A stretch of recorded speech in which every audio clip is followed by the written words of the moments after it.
The next call is a split call. I call Eugenie Sage, 5 minutes. Tēnā koe, Mr Speaker, thank you. Pleased to take a short call on the Civil Defence Emergency Management Amendment Bill for the Green Party, and also to record my appreciation of the work done by the many volunteers in civil defence, and that was obviously a large-scale event in terms of the Christchurch earthquake, where huge cooperation with the local volunteer fire brigade and working really hard to provide for people's immediate needs for water and some sense of reassurance in the immediate aftermath of that huge disaster.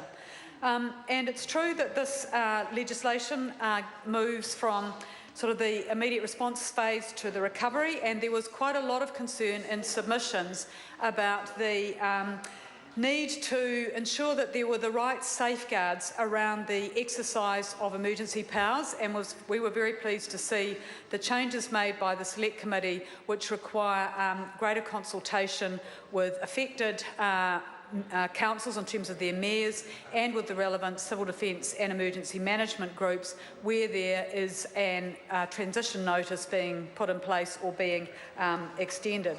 Because it was certainly the experience in Christchurch, as Jan Logie has noted, that where central government responded in that recovery phase, saying that emergency powers were needed.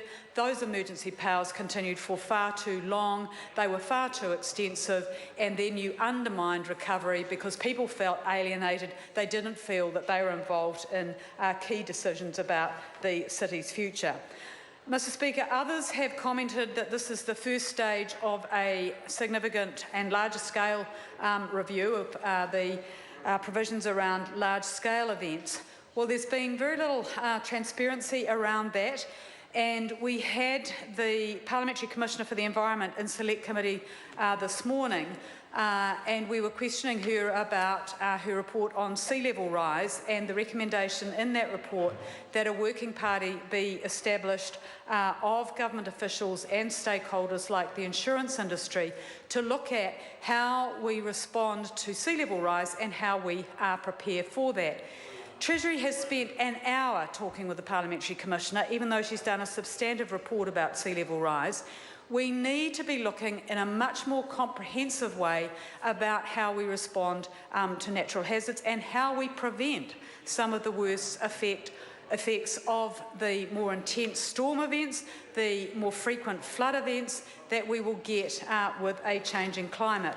And that's, of course, as well as doing so much more to actually reduce our greenhouse gas emissions. And we haven't seen the government dealing with that issue of natural hazards. The Environment Minister, Nick Smith, seems to think if you put natural hazards in the resource legislation amendment bill as a matter of national importance, that will deal with the issue, but communities are really struggling with how to control development in areas that are at risk of flooding, that are at risk of coastal erosion.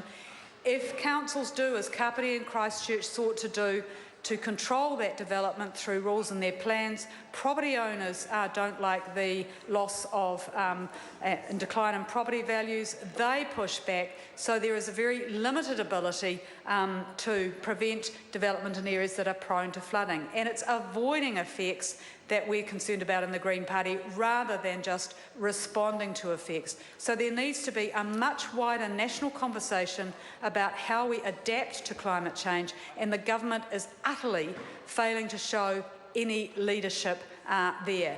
We haven't even had the government being open about its plans to review the Earthquake Commission legislation and whether there is scope there for setting up an insurance scheme for the effects of other natural disasters that are related to climate change. So, Mr Speaker, this bill is a good bill for as far as it goes, but it doesn't deal with the much greater severity of flood events, the impacts of sea level rise and coastal erosion that we are going to get because the government is failing to do our fair share in relation to reducing our greenhouse emissions and avoiding the worst effects of climate change.